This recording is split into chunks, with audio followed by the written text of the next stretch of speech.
Welcome to Live Life by Design. I'm your host, Nicole Mantia-Parada, and today I have a very special guest with me. She is a soul sister from across the waters, all the way from Australia, Bernadette Somers. Bernadette is an intuitive mentor, medium, multidimensional healer, spiritual channel, author, singer, songwriter. You can hear her opening music on Spotify.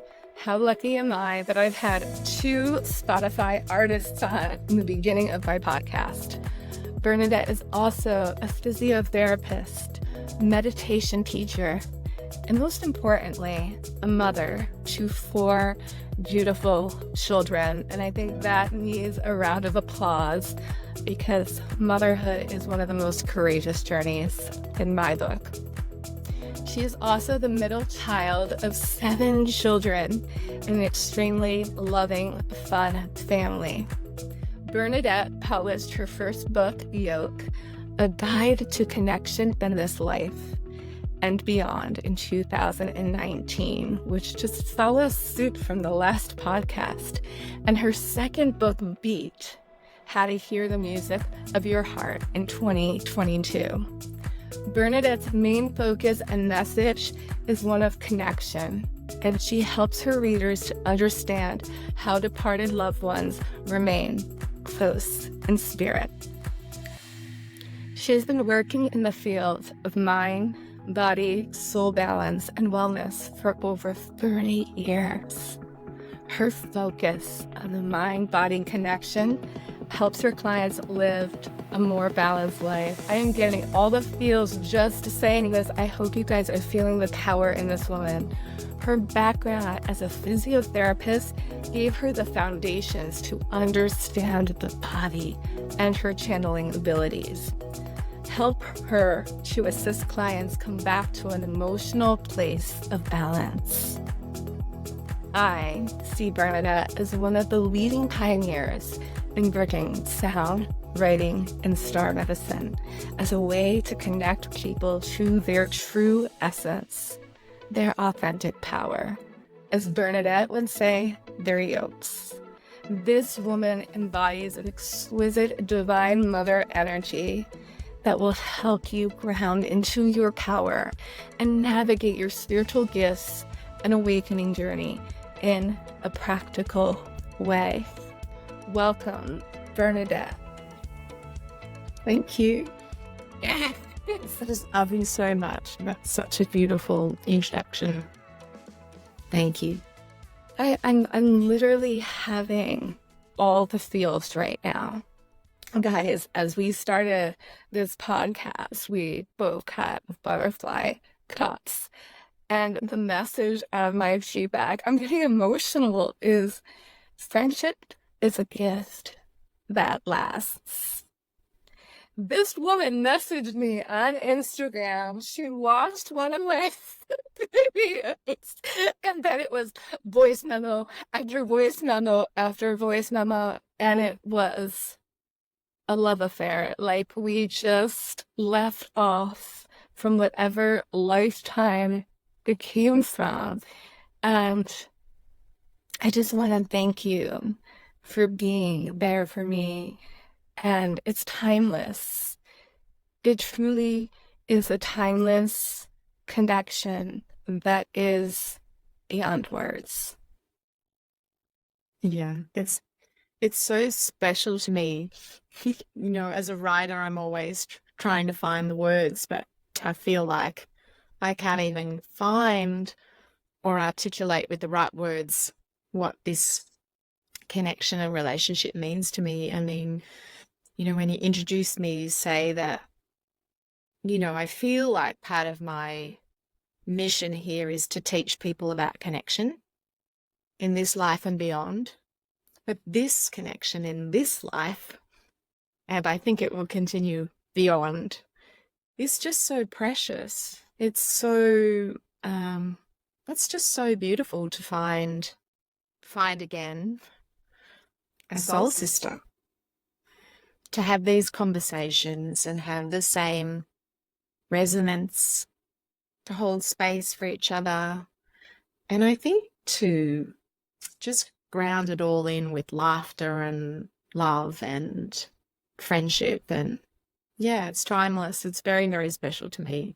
So, and looking at you now, your radiant face, it's just, yeah, you're just so beautiful and very special to me.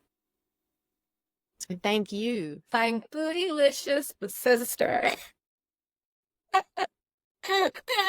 Okay, so I would be called to read this. So my daughter Chloe, I taught at her school teenagers empowering your goddess within. It was like a yoga and empowerment workshop. And I feel called to share two things because you're a woman of words, and I know that this will speak to you. The world needs strong women, women who will lift and build others, who will love and be loved, women who will live bravely, both tender and fierce. If you are always trying to be normal, you'll never know how amazing you can be. Maya Angelou. I got chills thinking because I expect everything you and I represent. Love that. I love Maya Angelou too. I have actually had her come through at different times when I've been writing, and she has shared some of her words because she was just had mastery with words. So sometimes when I can't find the words, I chat to her to help her beautiful way of articulating with words come through and help me. So I love that. That is so beautiful. I didn't know that about you with my so that is the reason. And the funny thing is I went to get my car washed, cleaned, my car cleaned today, and I found this was the cake that I ate all the girls. I found it and I was like, I'm gonna put this in my office. Maybe I'm supposed to say something from this. And that is the beautiful extraction.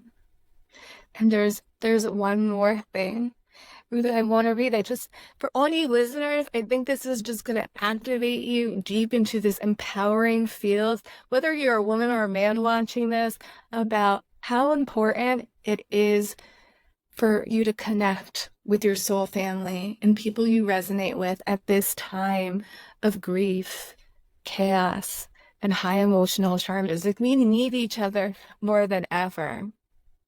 Okay. Since this is all I feel like about remembering your magic today, here we go. Your bones vibrate with wisdom. Your heart knows love and compassion. Your intuition knows right from wrong. Your story is waiting to be told. Your voice needs to be heard by others. Your friendship changes lives. Your strength is an inspiration. Your soul knows. That was written for you. This was written for, I felt like us in this moment, like. Yeah. And your voice needs to be heard. That is the biggest, my biggest journey, definitely, to reclaim my voice, speak and write, sing, teach and heal using my voice. That's been a huge, big lesson, journey, learning in my life. So I have both your books right here, Yolk and Beat. Because we're twinsies. Yolk and Beat, baby. I love these books. And guys, let's just start with Yolk first, since that was the first one that was birthed by you. This, I believe, is a handbook for the times now. I really believe that every single person that is wanting to find their power, connect with spirit, connect with the subtleties, the deceased ones from beyond, pay attention to all the signs. This book, I remember I used to, and you told me to use it this way, and I used it without you even telling me to just open up to a page a day. Oh my God, so what did I open up to? For those of you struggling, believe this. It is my deepest wish that somehow the words of this book can forge through the density of your white to open up a small yet tangible path to your yoke. Remember this. Yoke has the letter L in it for love, but not the yoke. And if you can go within and find the love in your yoke, it may lead you to that path. So beautiful. So tell me, I still have to talk about depression, which is so common now with all ages and our younger generation. As a mother, I've experienced depression with my son, and there's a big chapter in Beat and a song in that. But I remember when I was writing Yolk and I went to a psychic, this is many, many years ago, and she said, I have a problem with the word yoke because there's yoke, which is a wooden bar that goes over animals and it's heavy and it's dense, and there's the yolk inside the shell, which is the center, most beautiful golden, all the richness of our soul's blueprint is within us. And she said, you need to discern that. And I said, that is life's journey. That is what we're here for. That is the polarity, to work out, are you the victim to your circumstances? What do you do when you have your challenges? Because you will have them. You are here to experience it all. So, and I felt if you go within to the love, to the heart, you come back to remembering your true nature, your love, your light, then that is the differentiation. And I think that is the cornerstone to living a happy life. And I'm not trying to diagnose depression. It's such a multifaceted condition, but I do believe when we disconnect from ourselves, from our true nature, from our hearts, from our heartbeat, from the remembrance of who we are and why we're here, and knowing that we are divine love, we are God consciousness, that it would be harder for that disconnect to happen. So Yoke was my own kind of journey back home to myself, and it is meant to be a guidebook. And now that I have awakened further and understand more complex spiritual concepts, which I'm sure we'll get into here, I realized that this book was channeled to me in such a simple way that it can be at a level that someone who's just beginning on their spiritual path or quite advanced on the spiritual path can still see the simplicity of the metaphors which relate to more complex spiritual concepts. So I know they say that you shouldn't get too attached to your books, that you should just write them and let them go free, but these books do feel like babies to me. And I have had 6 pregnancies. I've had 2 miscarriages. Again, I write songs and stories about them in Beat, but I think with the 4 children I have in these 2 books, that's my 6. But I do feel I will birth one more baby or book in my lifetime. So, yeah, So you would say that the book does write you, because that's what my husband says, because he has written so many books too. He says the book, when you're a channel, it comes through you, and it's just, yeah. It really does. There is a message that Spirit wants to get out there, and they will use whomever is open and ready and able to produce and express that message. in whatever form resonates best with the blueprint of their yoke, what skills they have, whether they're a singer, a teacher, a writer, a healer, or an artist, or whatever. I mean, when I was traveling in Italy a few weeks ago, I was mesmerized walking into churches and looking at art and depictions of Mother Mary, who I hold very dear to my heart. And I realized that the artist or the painter or the sculpture that was trying to depict Mary was channeling light, was channeling the same feeling, love, light that I put into my writing and singing. They were putting into their art, using the gifts of their yoke. Yes, to and embodying exactly what they came here to do, because their gifts continue to give. That artist is now formless in energetic forms, in spirit, but their gifts of their yoke continue to give.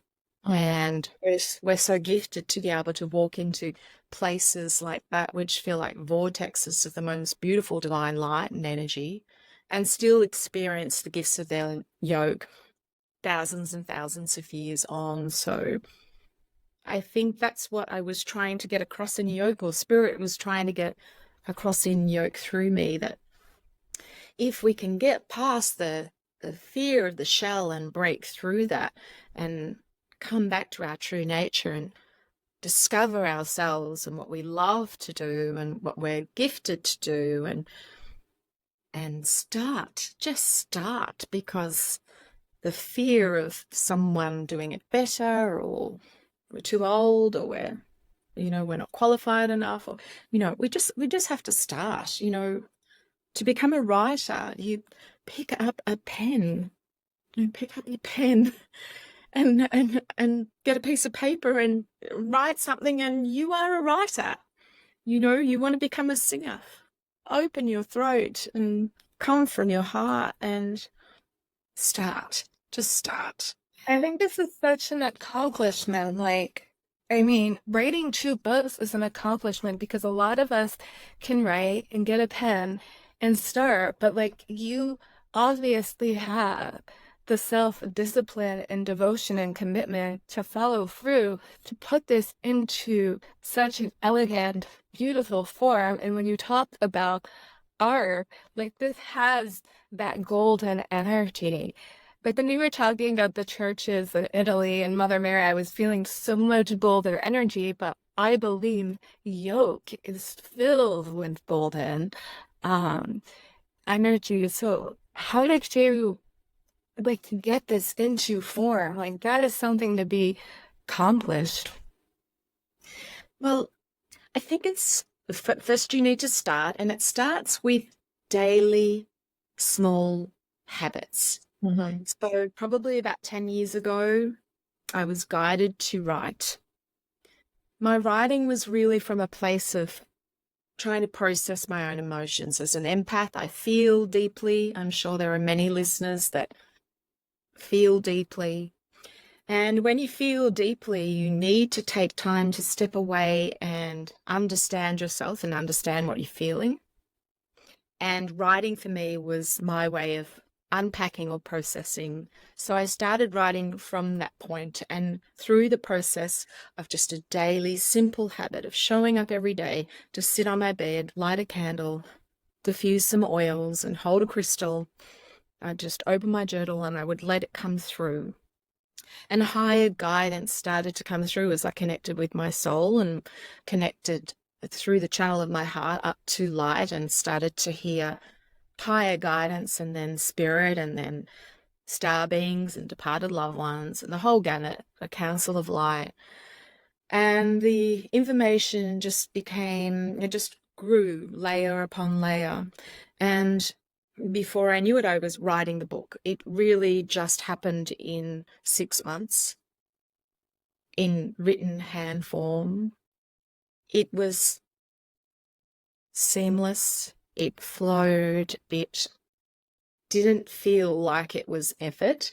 It felt like just a natural thing. It's hard to describe. But I now understand that I'd opened up to something that wanted to come through me for collective consciousness. It wasn't really, it was about me in stepping into my need to write. But, you know, like in life, whatever is for you is for everyone, you know, like we're all so interconnected. We are all one, and spirit on the other side say, I am you, you are me. I am an aspect of yourself, this interconnection of everything. So I now understand that anything you produce, a song, a piece of art, a sculpture, whatever, like the Italian artisans from centuries ago, it's not just for them. But if it's done from that place of love and light, it will be eternal. It will be the gift that keeps on giving. So all I can really describe a very mystical process is the book came through me to me, and it didn't feel like hard work, but it started from just showing up for me in a daily habit. And before I knew it, something had formed. And look, we will always go back and look at our creations and our offerings and think, oh, I could have done that a little bit better, or I changed this, so I'd make it more full, more deeper, you know, more pages for you. Or, you know, occasionally I find a spelling mistake. But, you know, like nothing in life is perfect. Everything is imperfectly perfect. It's about taking a creative inspiration and putting something in physical form. You know, my brother's just written a book as well, and he's already sort of starting to say, sorry, Paul, if you're listening, but, you know, how am I going to have time to market it because I'm so busy? And I said, please enjoy the moment that you have taken an inspiration, you've claimed it, you've worked, and you've birthed something. And enjoy the birth of this baby before you start wondering how you're going to be able to afford to send him to high school or talk and walk. Because the book is now in physical form and is timeless. And if it's meant to land with someone in 20 years, 30 years, 100 years, it will, because it's in physical form. But spirit say to me, you have the hands, Bernadette. You can write. We can channel through you. We can gift you inspiration and energy, but you have to bring it into form. You've got to do the work. You've got to show up. You've got to begin. You've got to overcome the shell and the fears and the doubts and the worries. And you've just got to step into using your human parts and, you know, and so it's as simple and as complex as that, but I think, yeah, when you do get an offering that feels so spiritually gifted in physical form, it's a beautiful feeling. Yeah, I do. This is exciting because I feel so much energy coming through, and I like to do little pauses and integrations throughout this podcast to support the listeners and to support us. And so what's coming through is that every single one of us has a creation to be birthed, something new that wants to be birthed at this time. And I would love to offer an activation for all of us to activate what's alive in our hearts, what our soul has been knocking on our door to say, hello, this is what's next. Right? Like, so whether you get the download by the end of this video, something it costs you or it comes within the next week or two, I really invite you to journal and keep asking yourself, because this activation is going to help you. So Bernadette, I would love for you to co-create this space with me, and we're kind of just going to go back and forth, and I'll start. And our intention is, if you have a book within you, a song within you, a program, a retreat, whatever it is, may you birth this to the world and have the courage and the strength to have your voice and your art or whatever it is be seen in her. So I invite everyone to sit up nice and tall. I want you alert. Sit bones, booty rooted to the chair or your couch, wherever you are. Put your hands over your knees so that the palms are nice and grounded. Shoulders away from the ears. Spine nice and long and activated. Feel as though there's a string pulling you up from the top of your head, lengthening you into a royal and powerful stance so the spinal column can be activated. Spine is like an antenna, and we can transmit so much energy through the spine and receive. Just breathe. Alasuro koria mina kushkine adinia odore miai. And I invite you to see your yoke, your yoke in your heart. And you don't even have to know what does a yoke look like. It doesn't matter. Just take these words in your heart. And for some of you, you're going to see Mother Earth in your heart. Because the gift of your yoke and your true essence is going to help Mother Earth and all its inhabitants. In Asidio Kuniai. And we come here to offer Earth and all the beings our magic. Because every word you write, every song you sing, every piece of art you gift, every gathering you hold, every circle you hold, has the opportunity to transform yourself and lives. It facilitates connection.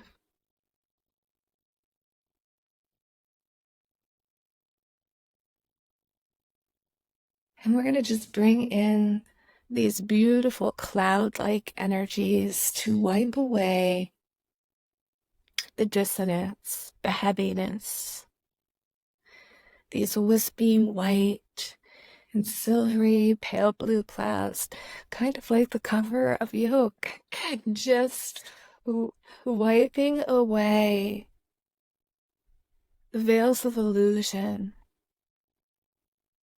the cracks in your consciousness that tell you that you're not enough. Who are you to do this? Who are you to write? Who are you to sing? Who are you to paint? Nobody wants I have. It's like, let that go. Let it go, let it go, let it go. And Bernadette and pass it on to you. Wow. I want to share with everyone listening this beautiful visual that Spirit showed me the other day when I was channeling and meditating. I want you to imagine a bubble, just a big, beautiful bubble. That's you. And it's your laughter, and contained in that is all your magic, all your sparkle, all your gifts. And then when you're watching this bubble, you see it sort of converge into two. It has a seam down the middle. But from the outside, it really just looks like one bubble, but you see that it's actually two.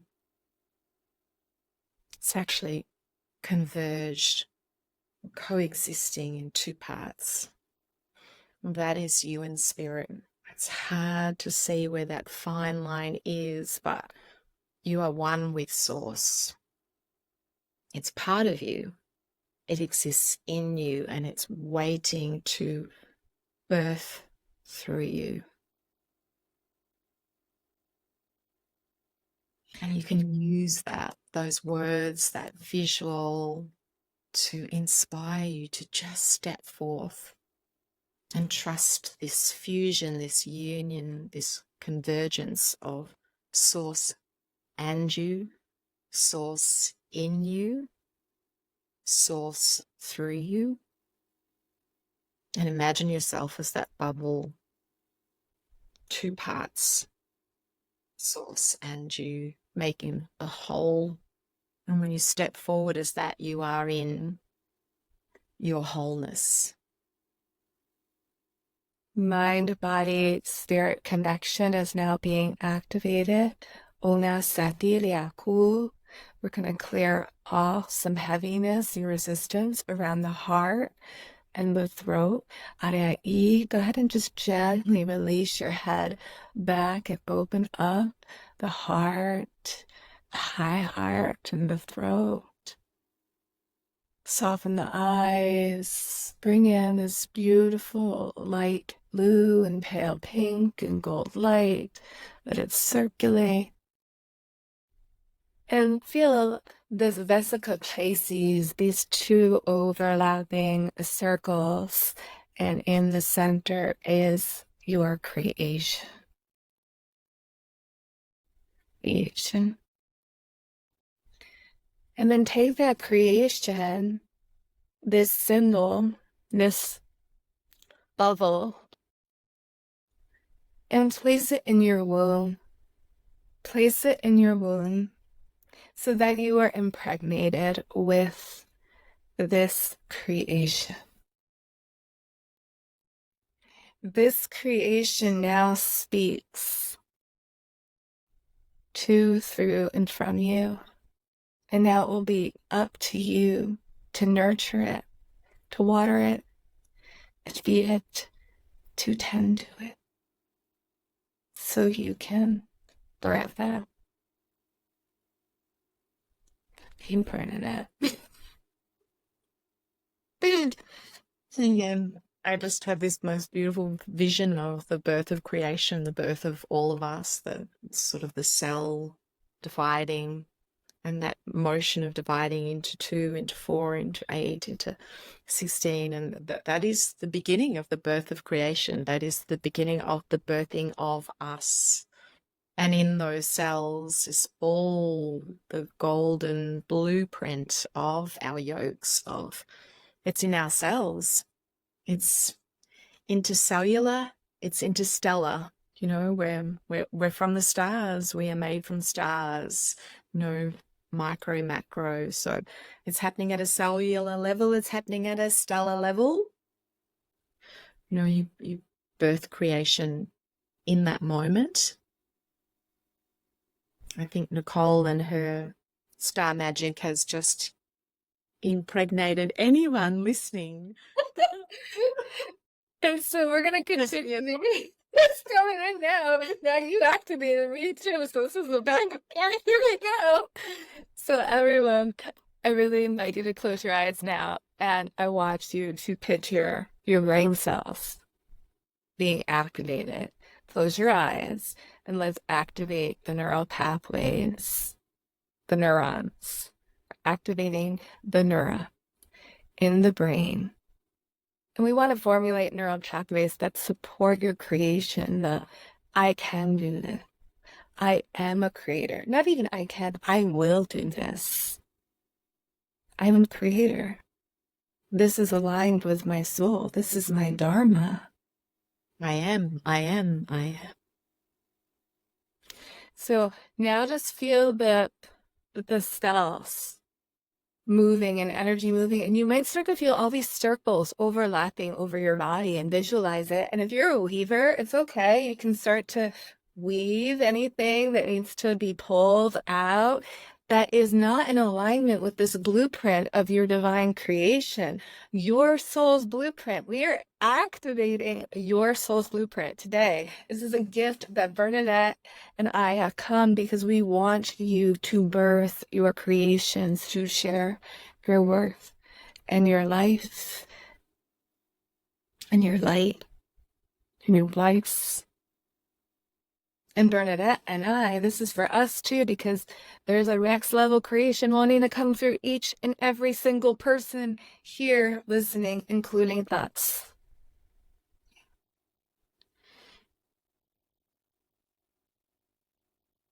Do you have anything you want to add? I think I'm complete with that portion. Yeah. Look, I feel really called to just share a story, if that's all right. Just so people listening at home understand the magic of Source working through you. I know I've mentioned I traveled to Italy, which is calling me. It calls me every day. But I hear spirit through clairaudience. So I started writing, and then I hear departed loved ones. I hear a council of light. I hear star beings. I hear. That is my strongest gift, or clair. But when I was in Italy, I know I've had 2 past lives that I'm aware of that were in Italy, that I know the karma and the lessons of those stories. But I feel at home in Italy. I feel very much at home. And spirit were conveying to me whilst I was away that even though the culture was different, the land was different, the food was different, the time was different, that I could assimilate, I could find home wherever I was on the planet by embodying my light and grounding my physical body and just finding home within myself, remembering my nature and coming back to my... I obviously hear spirit in English. And I'd stepped out of my daily habit of writing every day. So I was traveling with my husband and we were having great fun. And I also wanted to just have a break from habits. My husband went to do some work and I thought, I'll write. So I sat out on the balcony. I had my crystals and my books. And during the night, I'd been hearing Italian in my sleep. And I was hearing cantico sempre, cantico sempre. And I don't speak Italian, so I didn't know what it meant. But I was starting to hear channeled guidance in Italian. So when I sat down, I thought, I need to work out what this is. And I did Google Translation, which became my favorite thing to do. And I wrote Beat, how to hear the music of the heart. And I am a singer and I love to sing. And cantico sempre means I always sing. So when I sat to write, I started writing in Italian. I was hearing Italian. I had assimilated to Italy that I was actually hearing spirit talk in Italian. And getting back to what we were talking about before, what I was hearing was miano, mian, mian, mian, mian, mian, mian. Again, I didn't know what it was, and I thought it was one word, and so I was doing the Google translation, and then I saw it. And miano in Italian means I am. I am, I am. I got chills. Oh, and it's I am consciousness. That Wayne Dwyer, if you're into Wayne Dwyer, or the way they talk about I am. But guess what that means in the context of what Nicole is teaching here and what we're trying to convey is I am Bernadette in physical form, but I am connected to everything and everyone that ever has been and will be, and so are you. Your I am consciousness includes the entirety, the whole universe. You are everything.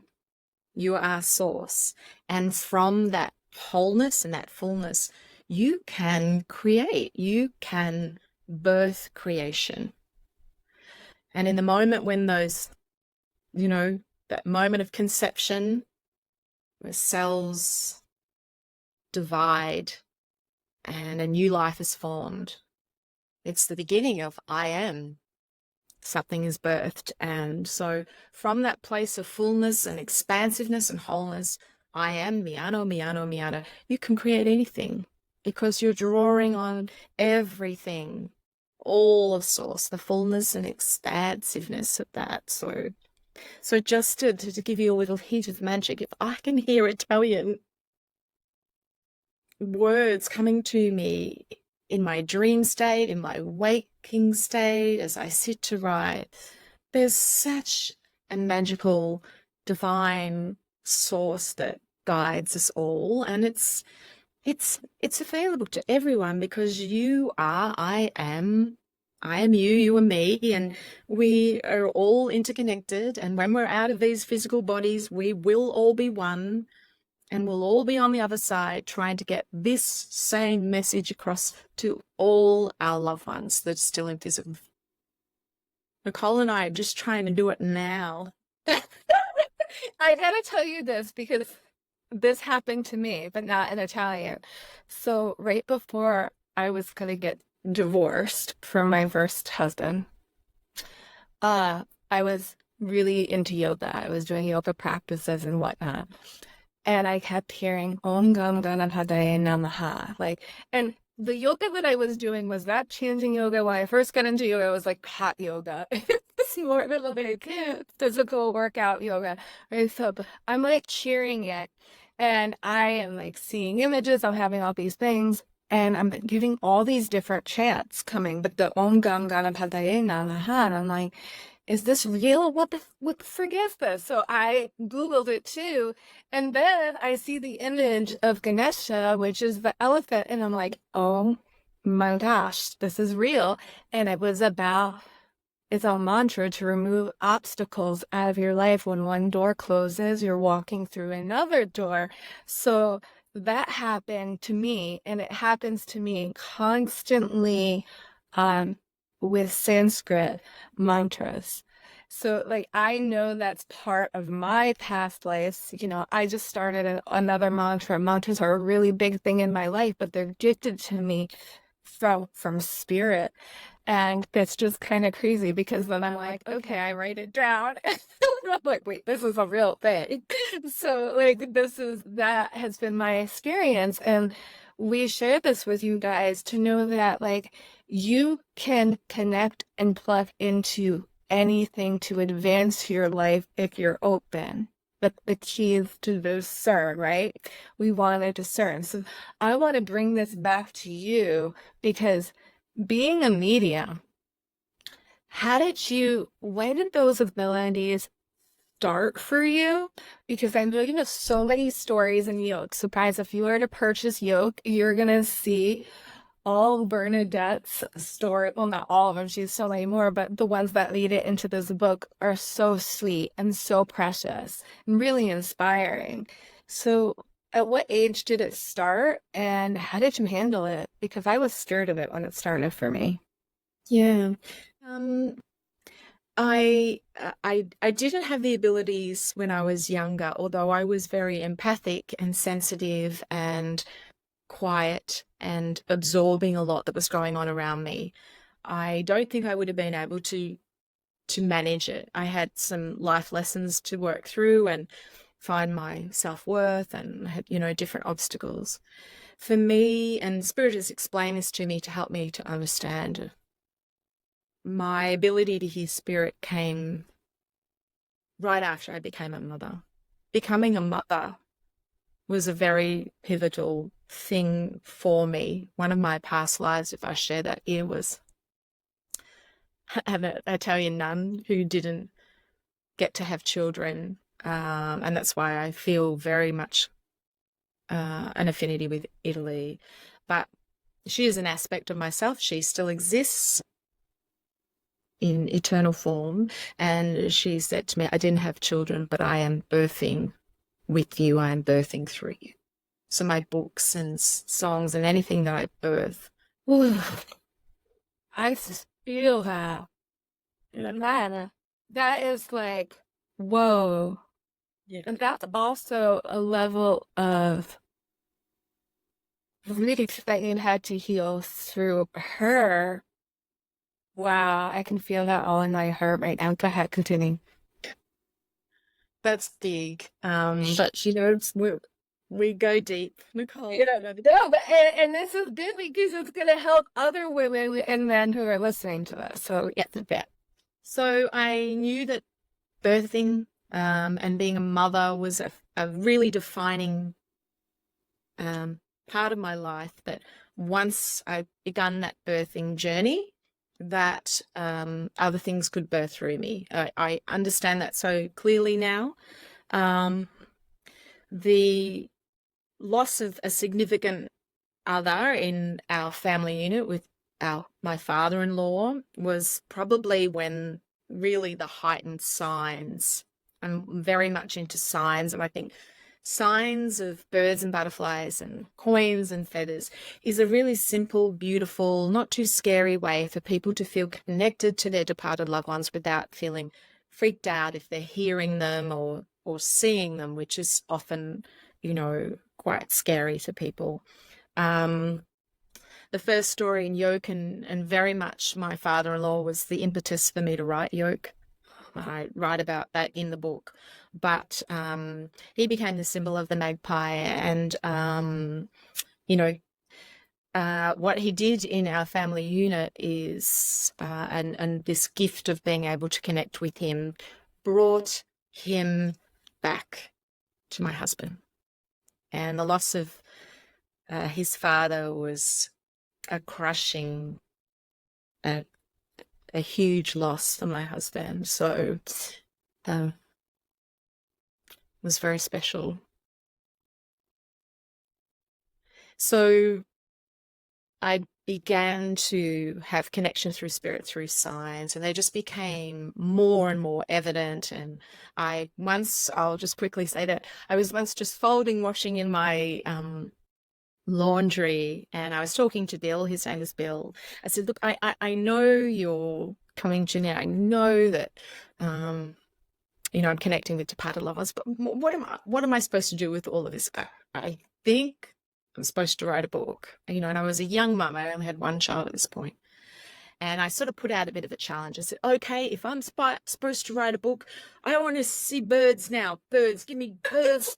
Birds. I just cannot. I can't know that that's not what's supposed to happen. I looked out this window, I couldn't see any birds, but instantly I could hear hundreds and hundreds of birds. And I was just covered in goosebumps. And I walked slowly out of the laundry and into the living room, and my husband was watching the television. We have quite a big television screen. And there were hundreds and hundreds of noisy birds on the television. And I really stood there, and I couldn't move, and I thought, I've got to write this book. But it took me 15 years. So when we're talking to our listeners about birthing creation, it took me 15 years. That's so important. That's an important thing to say, guys. Right.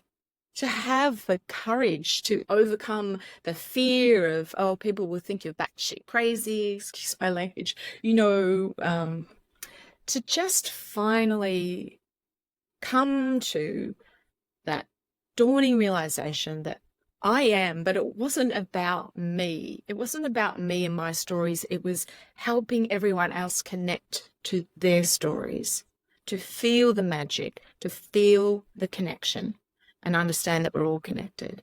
And if I could just go first and write that and be vulnerable and courageous and go, this happens to me, that everyone else could be empowered to step forward and say, it happens to me too. And we'd create this collective field of consciousness that would connect our departed loved ones even more, because everyone's carrying that vibration.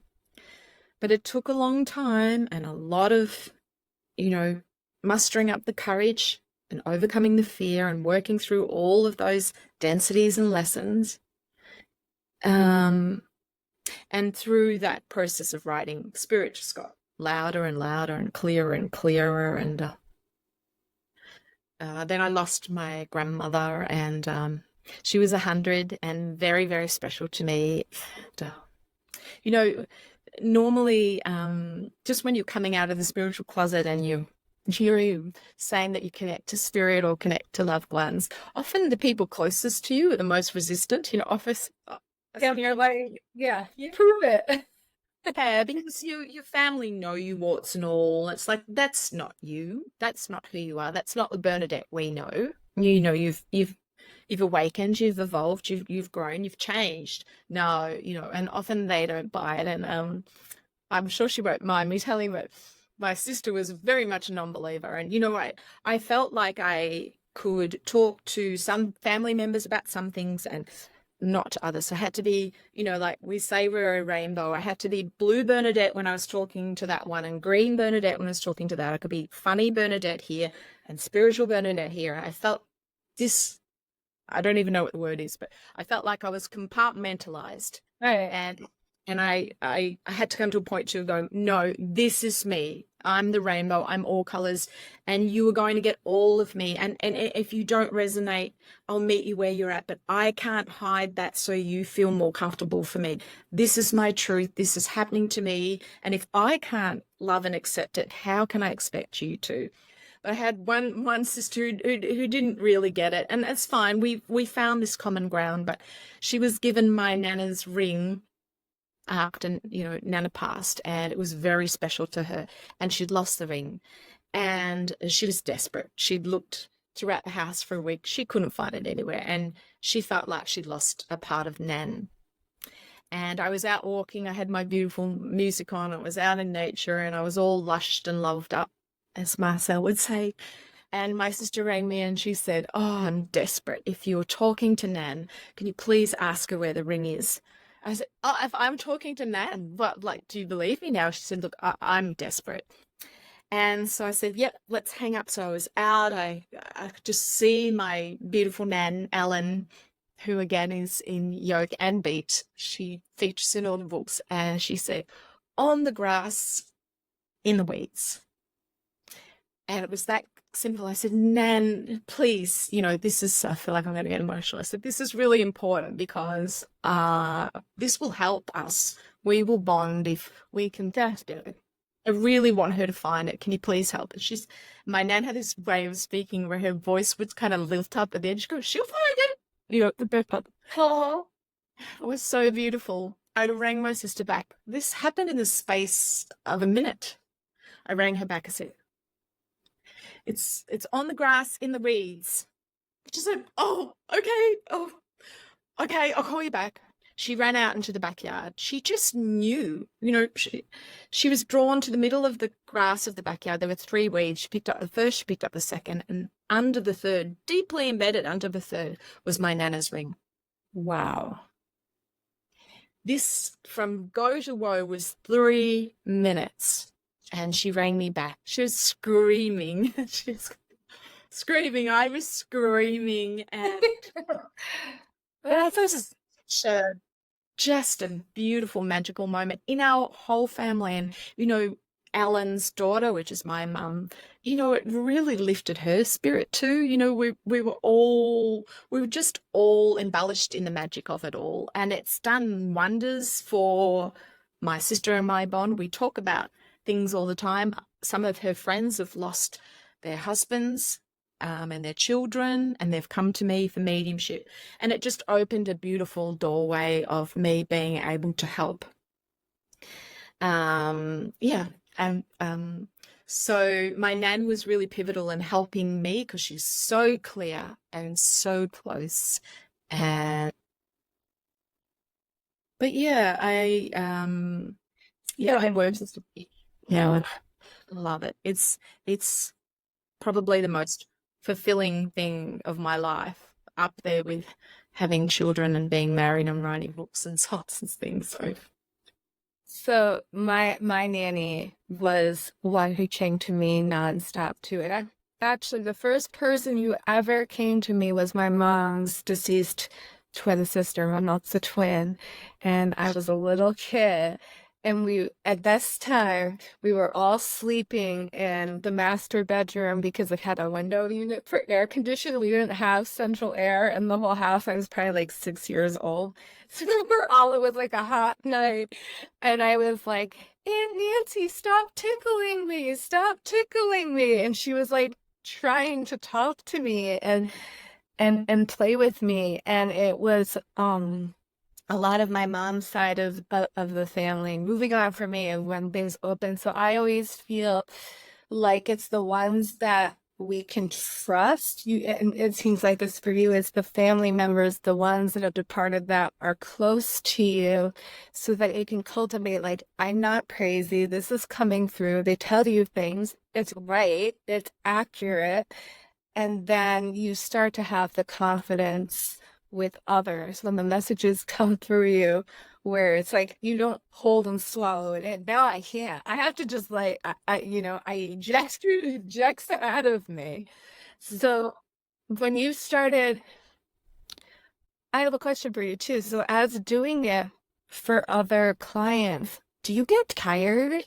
easily when you're being a medium and tuning in? And what if it doesn't come in, the person that they're inquiring about, or does it always come in for you? Because it doesn't always come in for me unless the person, I don't know. So that's just my experience.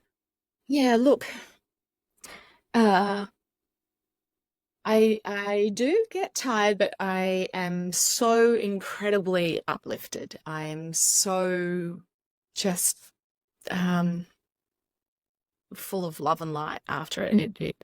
It fulfills me in it's such a special thing to me. So I'm very I get taken into the energy and feel the love of the Yeah. departed person for that. Yeah.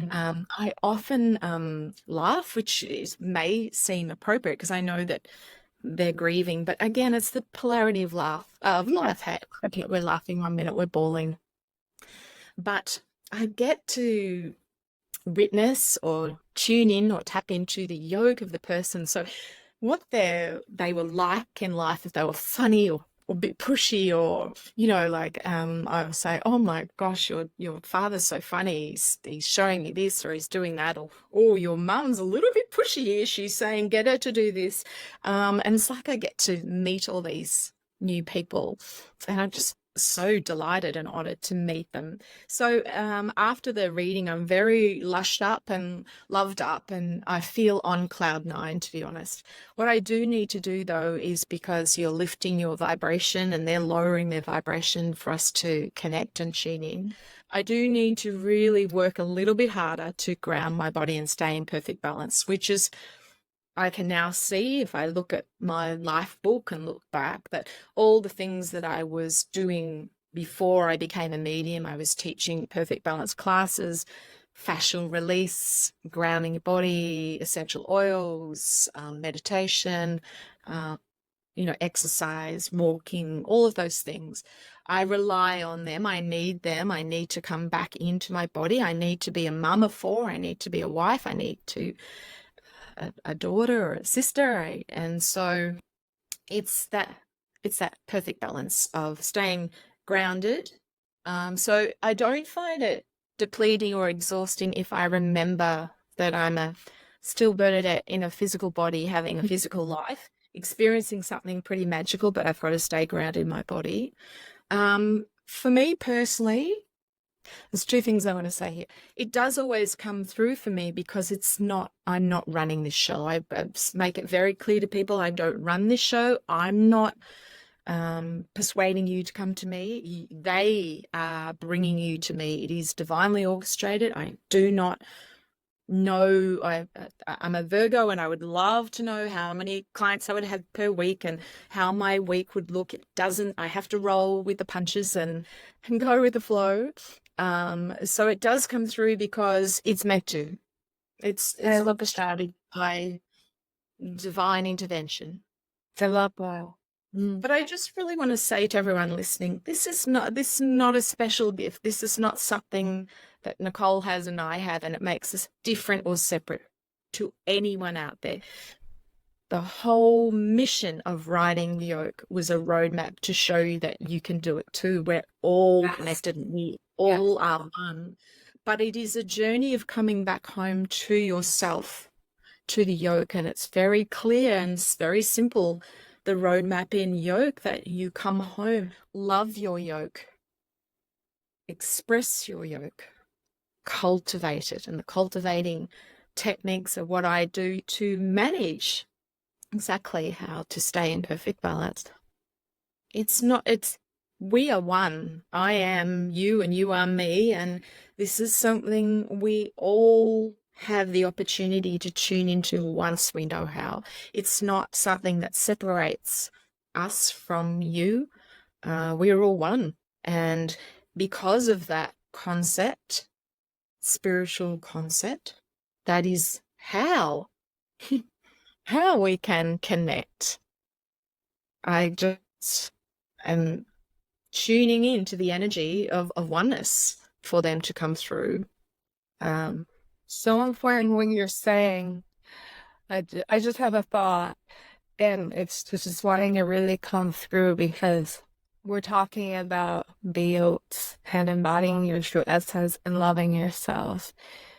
And our ancestors and our departed loved ones come through if we're open to receive, if we're open with love, and if we are curious, if we make ourselves curious and available and start exercising that muscle, your channel opens to receive. And the whole point of this, guys, is they're here to assist you to do the things that you're meant to do. And a lot of the time, they're going to tell you what, where they were hung up and they didn't do it. So they're really your biggest cheerleaders, at least in my experience and in the clients I work with. They're their biggest cheerleaders to advance you while you're here and to be your support system and your guides from the other side. Yes. Yeah. And something that's so important too, it happens through the heart. And so after I wrote Yolk, Spirit was saying we need to do more. We need to get people back to their hearts. And how we're going to do that is through music, because we know billions of you love music and it brings you back to your heart. So let's write a book about music and singing and finding your voice and coming back to your heart, so we can bring them back here to the fourth dimension so that they can raise their vibration, tune into the heartbeat, come back to love and light, and use that synergy of, the vibration of the heartbeat that sends out into your field that will raise your vibration so that spirit can merge with you and you can hear them and you can be guided by them and you can birth creation through them. And just like that bubble, you can realize that two are one.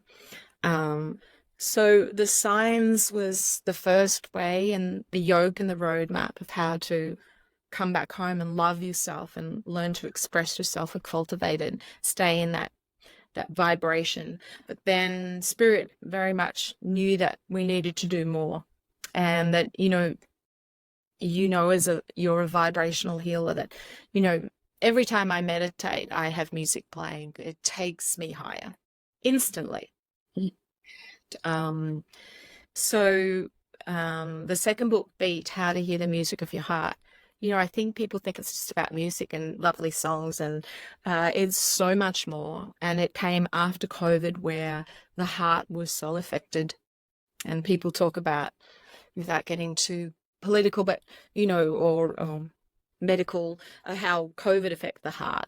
We know that. And how the vaccination, we now know, affected the heart. But the spirit was saying it's so much deeper than that. It's like that cut through the chords of the heart. Deep intelligence of the heart, by isolating people, separating people from their loved ones, people dying alone, people feeling, not supported and not connected. And so our heart health, our heart resonance, the vibration of our heartbeat connects us to the field so that spirit can come in. So we could talk about the heart forever. The heart is so important, as are obviously the pineal gland and the crystals that act as that sat nav. But the heart is something people can work with. We all know, our language speaks of the heart. I'm full in the heart, or my heart is so full, So as a writer, I was guided to channel a book about the heart and put my heart into it, my own personal stories of love and loss and childbirth and death and a son with depression and losing, departed, losing close people.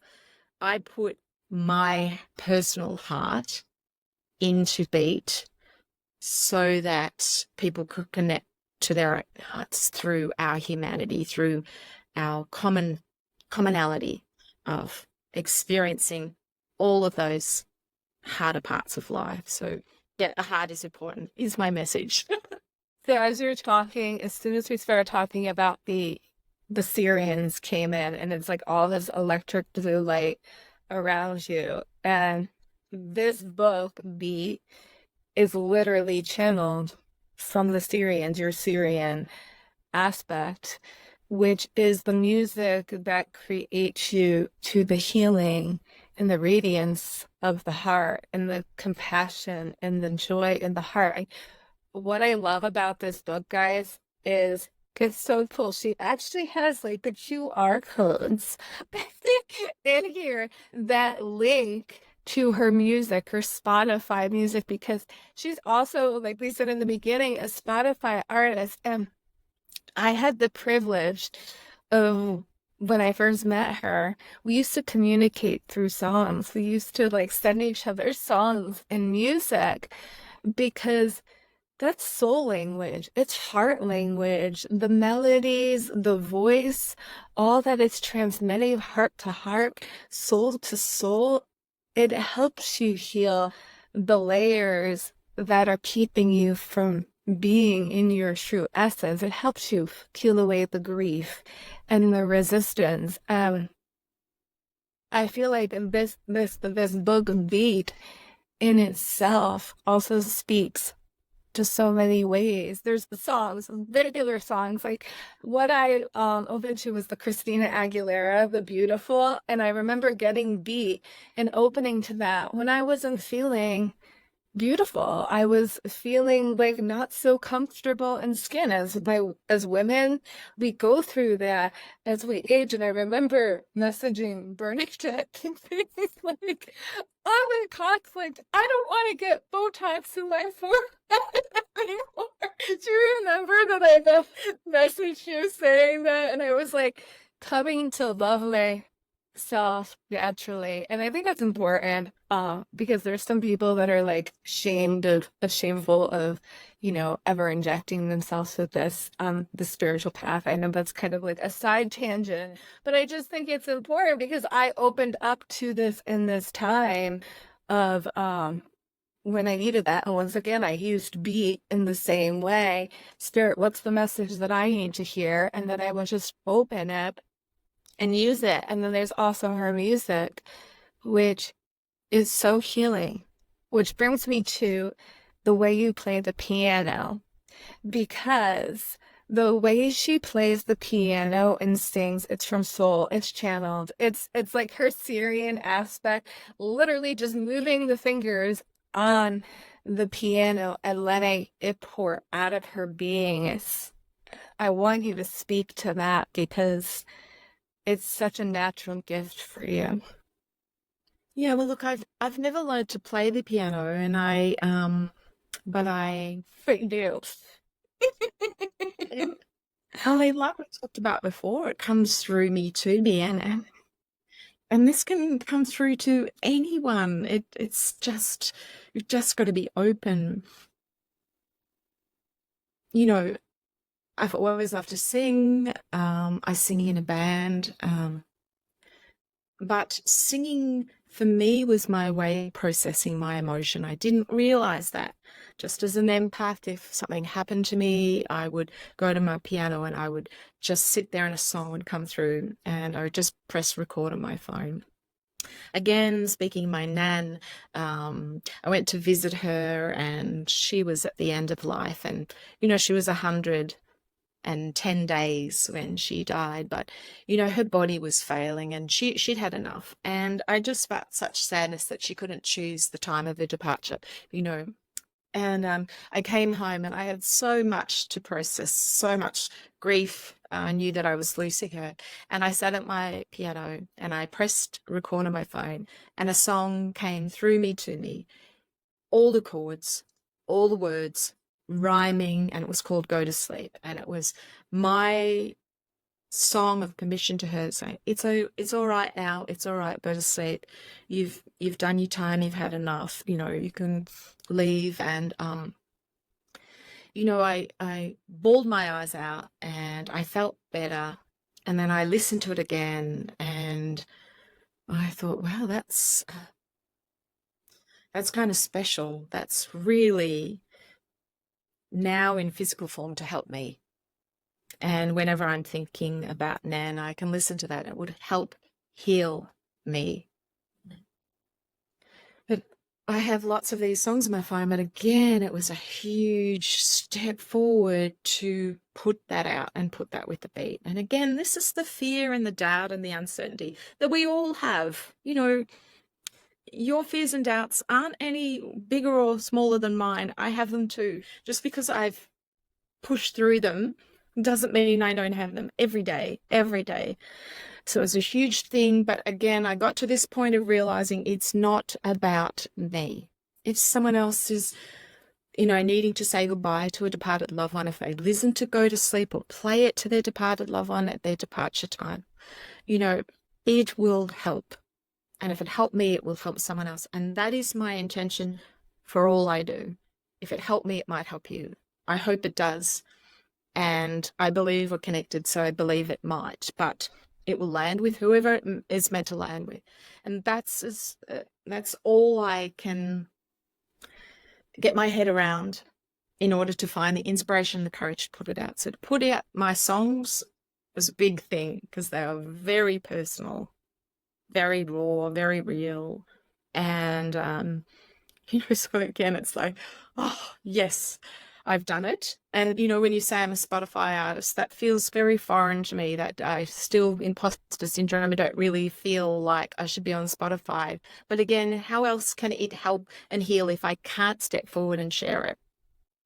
And for anyone that's got something they want to birth through them, that's just waiting, bursting, the feeling, that calling that's got to come through, how else can it help someone, inspire them or get them to enjoy it or aesthetically be pleased by looking at your beautiful art or hear your song or read your words? How else can it reach them if you don't step forward with it?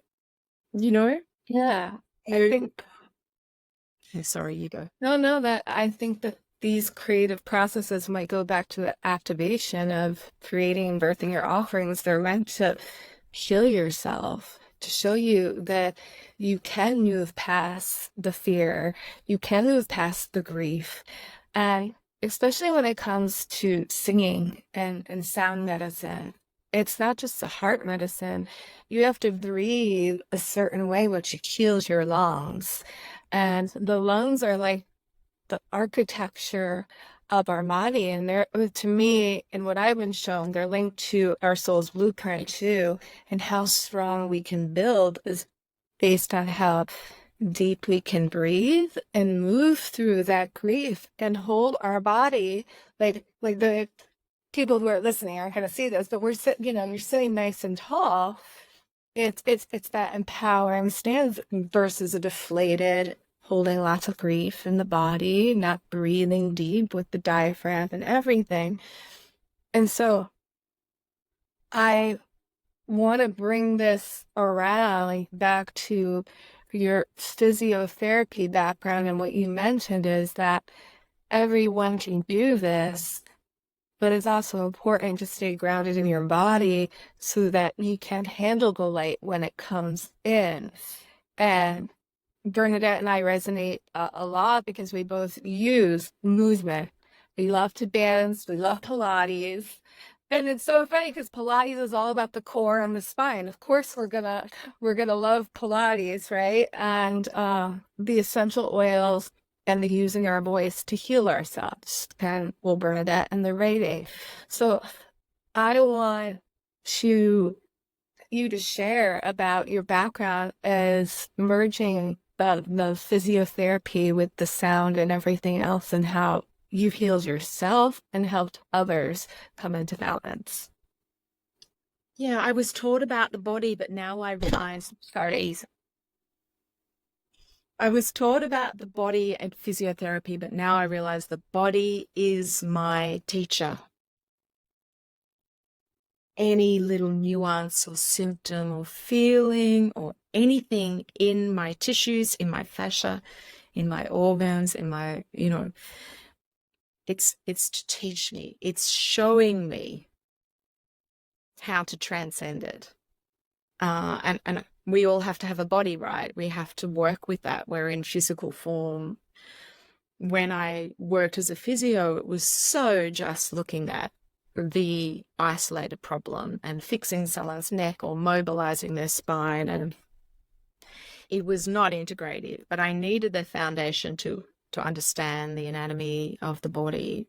Then I learned more about the mind, became a meditation teacher, and then I had my awakening, became more spiritual. And I've really spent the last decade merging, fusing, and seeing the body as a whole.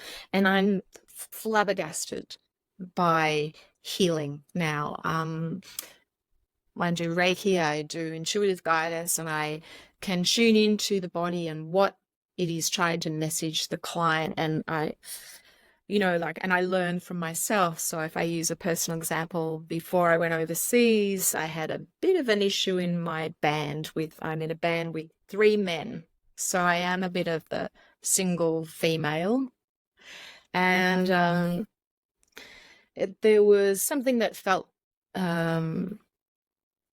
that made me feel a bit unsafe, made me feel threatened as my role in the band and as a singer, without going into too much detail. But it really affected me. It affected me much more than the actual scenario. Another person would go, oh, that was no big deal. But for me, it felt big because it felt like it was threatening my ability to use my voice, to speak up for myself, to sing.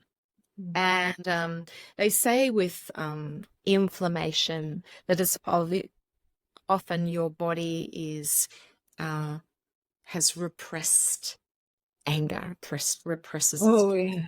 Yeah. And when you're going through the fight or flight response of this is an issue, your body goes into fight or flight, and fascia stores that fight or flight. You are held almost in a holding position. And then when the situation settles, that's when your body goes, right, it's safe now to show you these symptoms. And I, out of nowhere, developed bronchitis. And I've never had bronchitis. It's not, I don't get respiratory problems. My lungs are always pretty good. And every time I would go to speak, my bronchus would spasm and it would stop me from speaking. And I couldn't sing like I used to. And I knew this itis, this inflammation, was what went down. It was the body's way of storing that conflict, that anger, really, that I didn't fully say, this is not on. This is my place. I'm worthy in this role, or, I didn't speak up. And it's taken quite some time for that bronchitis to go, because our physical bodies can take a bit of time to heal, and sometimes they can heal quickly. But I was still storing, I was still carrying and since I've got home for my holiday, it's gone. It's gone. And people will say, oh, you need to see the doctor about that, or you need to go on Ventolin, or you need this, or you need that, or you need antibiotics. And I just go, no, I don't. That was my body telling me that I stored that, and if I store it, I will hold it in my body. It will give me physical symptoms. My body was the teacher. So I guess now healing for me has taken on such a different multi-dimensional aspect, a multifaceted aspect, looking at the mind, body, and soul, looking at the multidimensional view. So for anyone out there that has some physical symptoms, ask your body, what is it trying to show you? And sometimes the symptoms can go away. There's the body is your teacher. It's so true. And what I've noticed about clients and myself, when there's any lung issues involved too, is boundaries. There's issues with boundaries, not being good at holding your boundaries and speaking up for yourself, and it causes a lot of tension in the lungs. So this is really funny that you say this. I'm gonna open up to this because the other day I have this lung meridian book, and I feel like this is so appropriate right now for all of us, right? So these are questions for your lung meridian to get your body in check and healthy. And I'm able to say yes loudly and clearly. Do I have a positive view of myself and my future? Do I find it easy to open up to new things? Do I take up the space that I am due? Do I take up the space that I am due? Do I observe and respect my own boundaries? Do I always rely on my instincts? So I just thought that those are the questions to ask for you to have a healthy lung meridian. You should be saying yes to those. I think the lungs and the liver are two really important areas. I mean, obviously the heart, but I think that when we activate this healing journey, especially if you're a channel and a medium and you're going to be birthing things and using this, there's so much grief and anger that needs to be processed, and nobody wants to talk about it. It's not like this beautiful rainbow unicorn, hippity dippity journey. There is a lot of grief and anger as you're transforming, and your body will speak like Bernadette saying, you know? If you want to A connection too. So spirit tell me that the liver is the seat of your emotion. Seat. So it's the foundation. So if you're carrying any emotions that you haven't processed or you've suppressed or you're holding on to, you need to let emotions move through you. They're energy in motion, as they say. And so the liver, has a detoxifying role in our body. Yes, but it has a detoxifying role of our emotion. And this is, so spirit gives me a whole different way of looking at the body, and I love it because I'm taught one way and then I'm seeing the body through a completely different lens, and just always makes such sense at a deep knowingness, a deep cellular level for me. The other thing I think it's really important for women that are listening is the pelvic floor is the seat of our power. And it grounds us, and spirit gave that to me in my writing. And often women have problems with their pelvic floor after childbirth, after they've given birth, and their pelvic floor, they feel disempowered, or have problems with their bladder, with urgency, and they lose trust in their body to hold the seat of their power. So it's just really good to just expand your awareness. If you're having a pelvic floor issue, going, where do I feel disempowered? Where have I don't feel like I'm in my power? Or if you're having problems with your liver, what emotions am I holding on to or suppressed or not spoken up about? This kind of way of, it's like a multidimensional, a multifaceted way of looking at your body, rather than outsourcing always to, not that there's anything wrong with the medical profession, don't get me wrong, but I was in the medical profession, and often people can discern what's going on at a deeper level for themselves that the practitioner can't. A physio who is going to fix your sore neck because you say your neck is sore, they're not going to delve into what is this constant tension you have in your shoulders, what are you fearing, what has you on alert. They're not going to ask you those questions because they don't have the time, and it's not how they're trained. It's true. You need to be your own intuitive body detective and literally ask yourself the questions. Before I felt bad, who was I hanging out with? What did I eat? What was I thinking about constantly in the days before this happened? I think it's just like, and those are the things that you can journal about. But I do want to say for everybody listening too, like with the liver, I've noticed it's also, our liver is meant to be in spring, right? It's meant to be creating, it's meant to be moving and flowing. And so when we're holding ourselves back and we're not actually doing the things that we want to do, that's where the pent up anger and the excess of fire gets stored, which causes the inflammation that Bernadette was talking about in the body. And so if we want to be healthy, we need to tap into our yolks. We need to tap into our true vibratory signature. We need to speak up and use our voice and remember our magic, because that is the key to our health and wealth. That is wealth creation. So this all goes back to your creation, right? We're talking about wealth creation, and that talks about honoring who you are, and then the health will follow. It's when we're not honoring who we are that our physiology goes. Yes, your body is not failing you. It is messaging you. Right. The body has the same intelligence, the same source intelligence that's working through me, that I can write a book from or sing a song from or hear Italian, is the same source intelligence in your cells. Intercellular, interstellar. It's the same intelligence. Your body knows how to heal. It's trying to teach you. It's trying to message you. It's trying to stay in harmony, vibrational harmony. It's trying to stay in perfect balance. And it's working for you. But so many people give up on their body. Oh, my body, it's doing this, it's doing that. It's going, no, your body is your teacher. It's part of you. You don't pay out at it. You work in unison with it. It's so important. But we could talk. I know.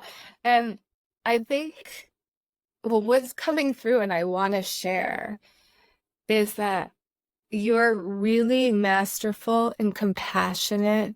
And it's like that divine mother energy, working with people that are moving through grief and transition. That it's a nurturing essence that is coming through even more. And I feel like we as channels and everybody here, as you move through grief yourself and you allow yourself and you confront that, you are able to hold more codes and more frequencies for others to move through grief. And I want to, before we share how Bernadette can help you with offers, I feel called to give Bernadette an activation to liberate your heart even more on a multi-dimensional level from grief that you've carried in other lifetimes, that keeps you in loops and narratives of not allowing yourself to be seen on the level that your soul wants you to be seen, and to also open your heart for you to be more, so you know that you are deserving of all the abundance and all the forms that it wants to come to you with aligned client. And there's a house that you want, and they're showing me a house. There's a house that you want, and you're deserving of it. Oh yes. I don't know, this is coming through. There's a house that you want, and you're deserving of it, and you have the tools and the resources, but you're gonna have to pull some more of that grief off of you that's keeping you stuck. It's like I want to just take it from like the diaphragm up around the rib cage and the lungs off, and we're gonna lift it up and liberate. I want you to feel this today, because this and you're meant to be in Italy a lot. You're meant to go to Italy. Like, this is very, very important. And so it even wraps on the lower back of the ribs. I can feel it in my body. So I'm gonna do my thing. Are you open to receive this so we can? This is exciting because Spot on. I have this really fused part of the bottom of my ribs of my thoracolumbar junction on my back, which happened I feel it in my body right now. Yeah. Yeah, you're absolutely spot on. And the house thing. Oh my gosh, you're so spot on. Yeah. Okay. So what I'm gonna ask you to do is, actually, do you have vetiver essential oil? Do you have it? If you don't, it's okay. What do you say? Okay, yeah, you can use that. So I want you to take two drops of frankincense. I want you to put it on to, the right portion of the back rib and the left portion. I want you to hold it, like hold it there. And you're going to bring the elbows slightly back so that you're creating that like stretch and sit up nice and tall.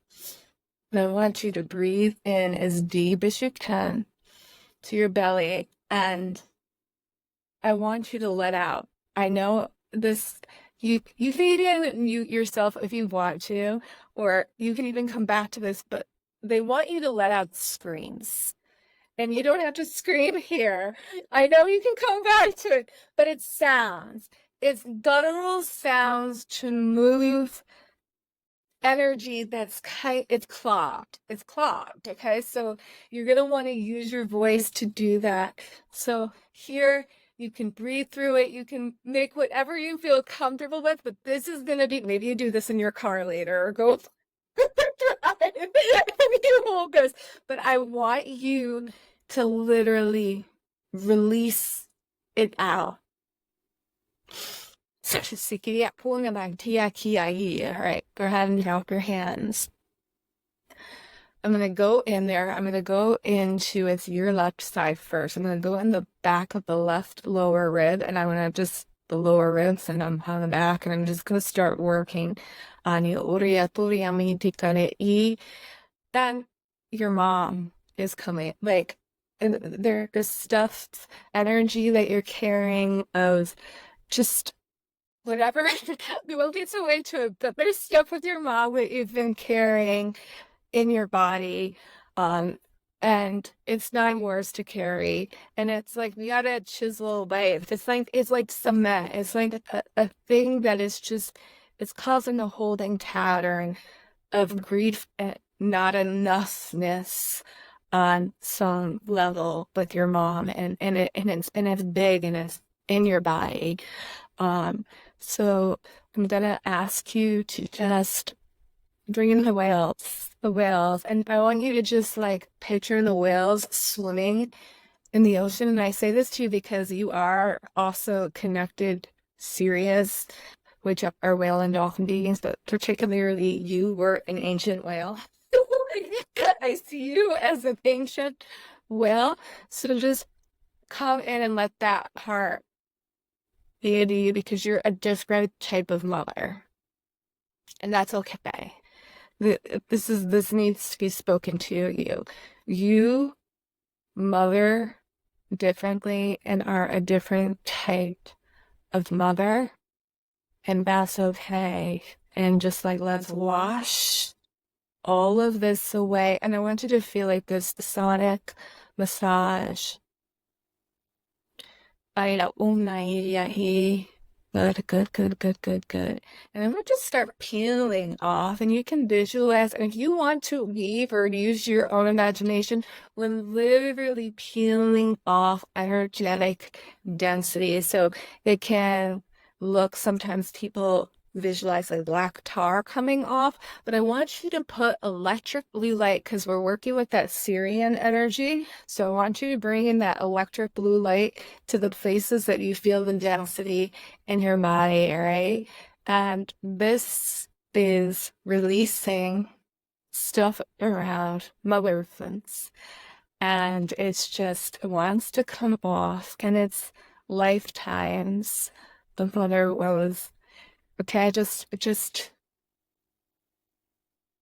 all this.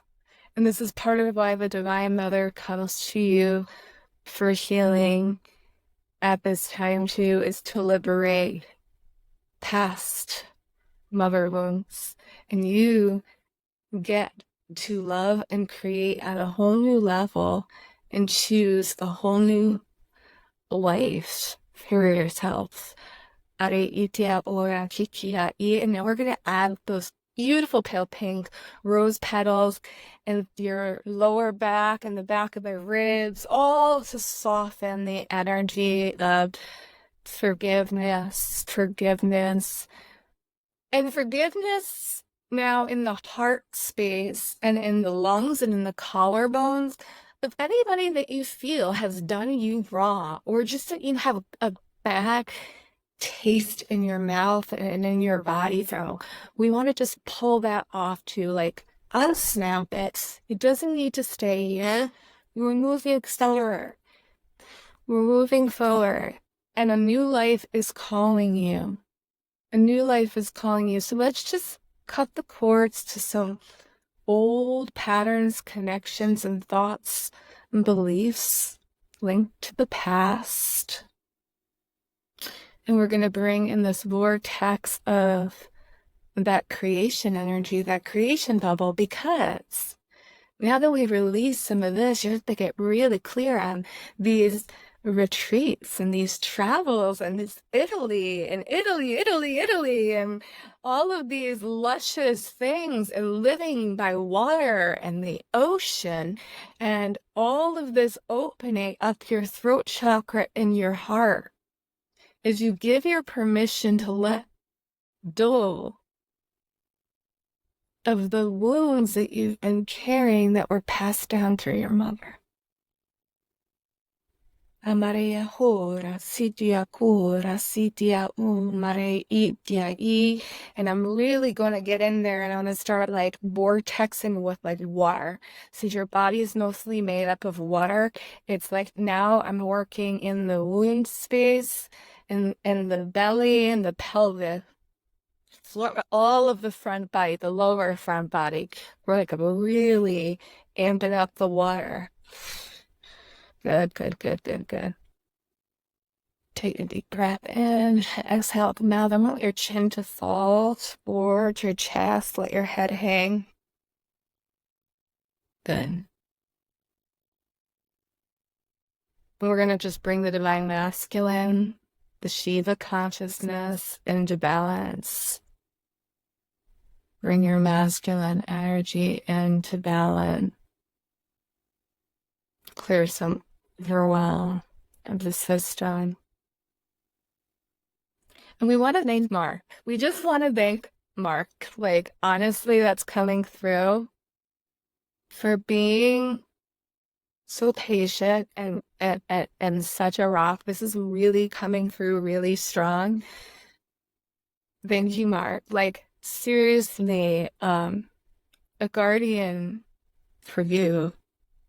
It's a blessing for you to do the healing that you needed to do, that was passed down to you through your body, through your voice, through your words. And you liberate yourself when you do that, and you help others. You heal exponentially, and you move and burn through it like the volcanic rock. Like you burn through it, girl. Yes, the volcanic rock is you burning through the grief at a faster rate. And that's why when you go to Italy, you keep burning through those karmic patterns and cycles at a faster rate. And you're craving the Italy because it's setting you free. It's setting you free. It's setting you free. May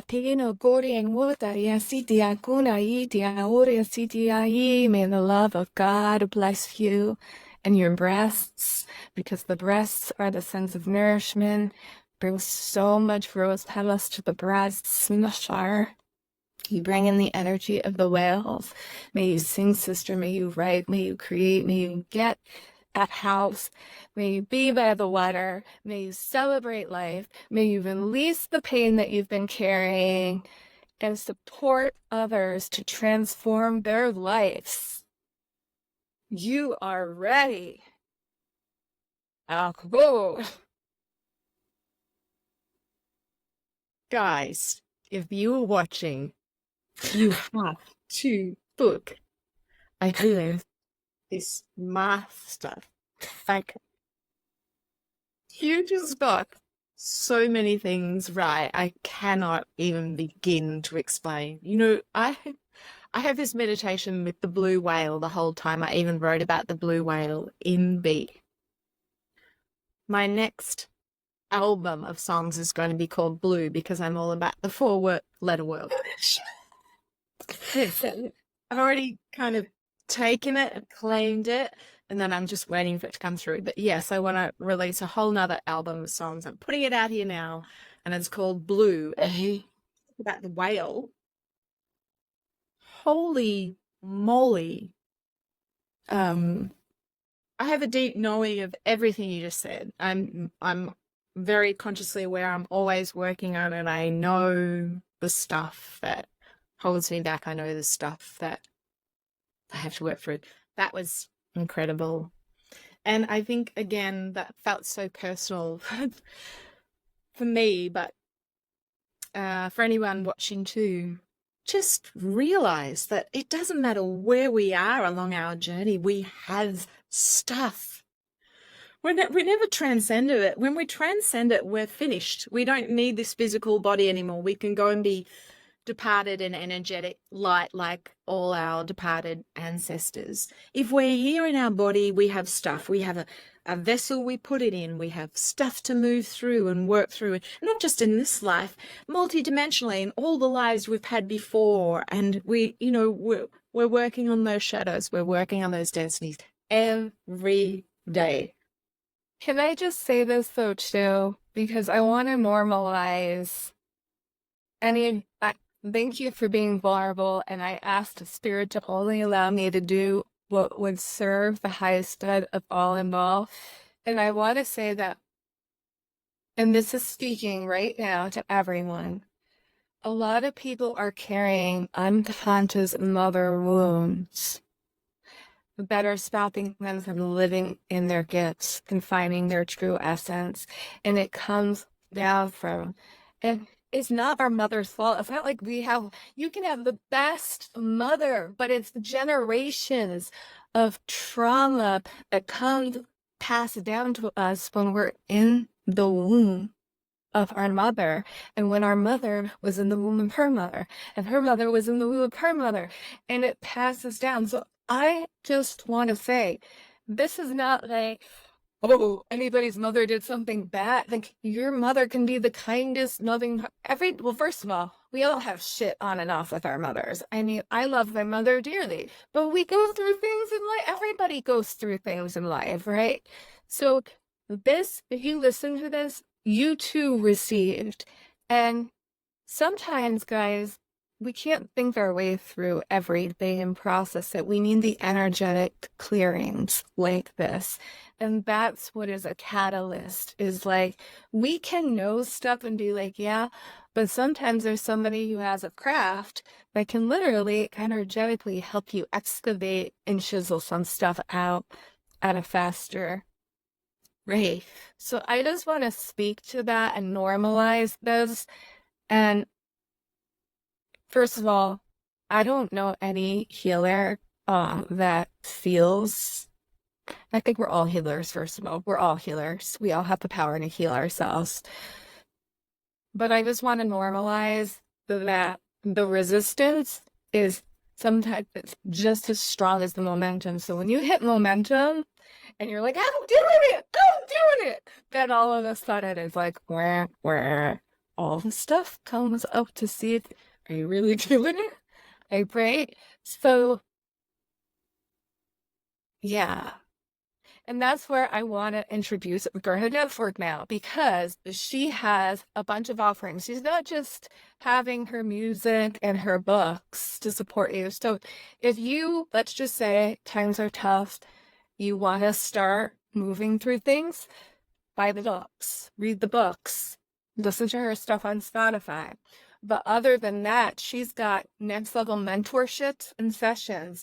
And the mentorships, I think, are so amazing because she's broken them down into levels. I think it's soul, it's 1 through 4 you have. Do you want to tell them about that? So I'm going to put all her information in the show notes so you can find it, but I want her to share her offerings and how she can help you at this time, because this work that we're doing, it's real. Yeah. And let me just say, whether it's Nicole's work or my work, we haven't transcended. We're transcending in the physical journey too. We have our stuff. We're not above someone that's got some issues that needs to be working through. We learn through our own. We're helping. We open up. We heal through healing. We're all I am. I am you. You are me. We are all working through this together. And I just shared my stuff here with everyone. Stuff to work through. I have not got to the end of the journey. I never will. Just quickly, to me, it's like we're all on a train, and some have got off at station 1 and they're having a look around, and there's some stuff to see there, and there's some stuff to clear up there, and some of us might be at station number 10, but we've all been on the train and we've all been at level 1, and we don't get past it. It's part of us. It's part of our lessons. It's part of what we draw on, but we are all on the train. So there's no separation. We've just all got a seat on the train. But whatever station you're getting out to, and whatever you're cleaning up vibrationally at that level, is whatever vibration you're at to work at. And Nicole's work and my work, and I suppose the soul mentorship level, is to help you at whatever station you're at. Because I feel like a lot of my last years, I've moved through a lot of stations, but that's required a lot of work. A lot of shadow work, a lot of multidimensional work to be able to help someone else, which is my mission. That's the only reason I write. It's the only reason I sing. Helps me so I can help someone else. So I do mediumship sessions for those that are desperate to connect to someone. I want to help you to connect so you don't need me, so you can always feel connected. I do intuitive guidance sessions if you're not really into the mediumship side, or you just want to hear what source or the intelligence that's guiding me and guiding you wants to put forward, so it lands with your soul and it can just change your perspective. The intuitive guidance is really, really helpful. I get it for myself every day when I write. Soul mentorship is really, if you want to expand more into this, if you're opening up to it, you're having a spiritual awakening, or you're becoming more consciously aware, but you're at different levels. You're seeing beings, you're connecting with star realms, or there's a level for everyone. Or you're just starting out. It's pitched for you all. Although if you're just starting out, read a book or listen to a song that's free, and just start to expand your awareness and watch your life start to change. The gift of anyone that's doing any spiritual work like Nicole and I, it's the gift of giving and receiving, right? We receive when we get to give to you, and we receive maybe financial funds so that we can buy our frankincense oils and our crystals, or pay our publishers, or pay Spotify, or, it's the gifts that keep on giving. But money is exchange. It's an energy, and we need money to be able to birth our gifts. You'll need money to birth your gifts. You'll need support, energetic support from Nicole or from whomever. It just is, it's just a big circulation of reaching out and utilizing people that we step more into embodying their gifts by you utilizing them, and I'll help you to step into your gifts so that people will utilize you. It's how the world goes round, and it's really, really important. So, but I think that's important just to add to, is because, like Bernadette said, there's levels of where she can help you, and I think I love the levels, and I just want to say this because if you are a seasoned healer who's advanced. And when I mean advanced, I don't mean you're better than or higher. I mean, like, you've been doing it for a while and you have all these multidimensional things and you're aware of your gifts, and you need somebody that can hold a higher caliber of space that has done that too. So I think it's important, because some healers and people that are doing things, they're like, I don't have anybody to go to. They tell the story. There's nobody like me that's going to do what I can do for them, right? And that's a story. There are other people, and that's why I love it. Bernadette is also one of those people that you can go to for her level 4. But what I want to wrap up here too and say this because I help people build businesses and make money in their gifts so that they can have a greater impact and help more people, and it's got effect.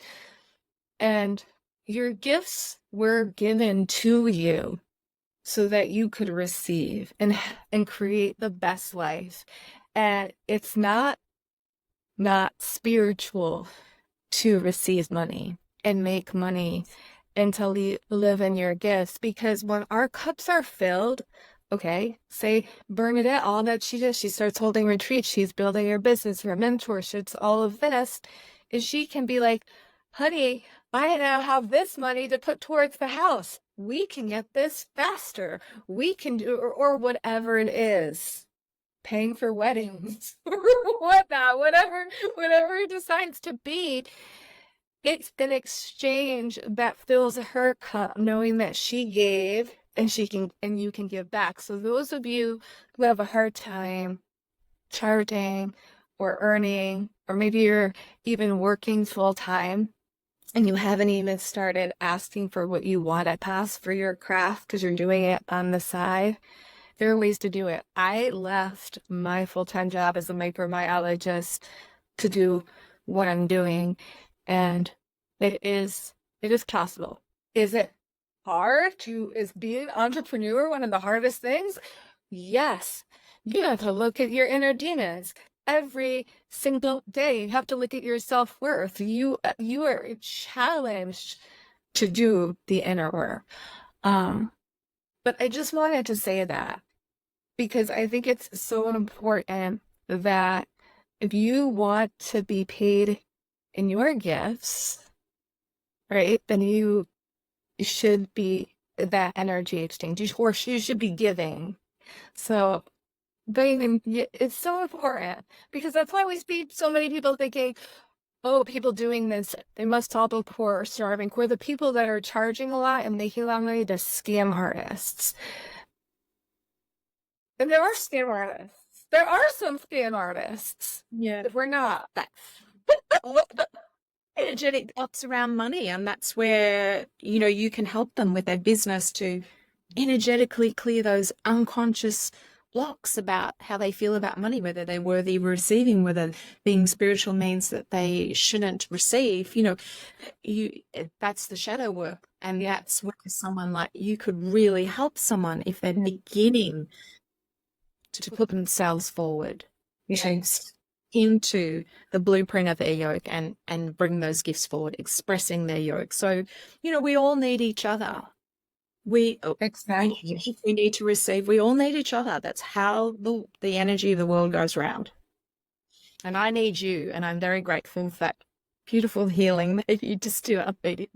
I am so grateful for you and all the medicine that we've co-created here. And I always recommend listening to this whole thing like twice, because what I've noticed is you get a whole another version. You get deeper things when you re-listen to things, not twice in one day, but like go back to it a couple days later and you'll probably receive different things that you didn't receive the first time around. And I just want to close this up with us just all coming back into our hearts so we can leave you with more inspiration and groundedness and grounded in your body. So if you can go ahead and place your right hand over your heart, or left hand over your right hand. And I want you to smile. And we're going to bring in that creation bubble and that creation energy. Alasoria marukuria maria hitia on. May we all of us, release the resistance that is holding us back from stepping into our power and claiming the abundance that is ours. We are all worthy of it. Aria ora idia I. Aria pusre idia I. Now hold your belly, your womb space. May this creation that has been imprinted in your field and gifted to you today become more clear so you can feed and nourish it courageously every day.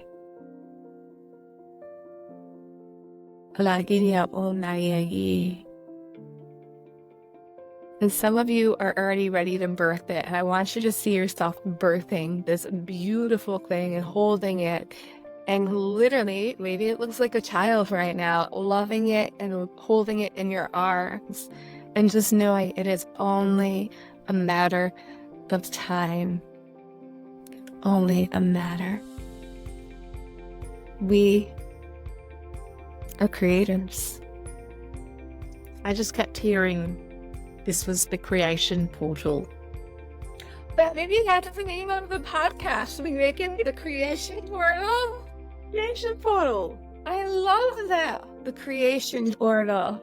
Creation portal. And I'm like, oh. Yeah, that's the name of it. Yeah. Bernadette, do you want to add any of your magic to close it up?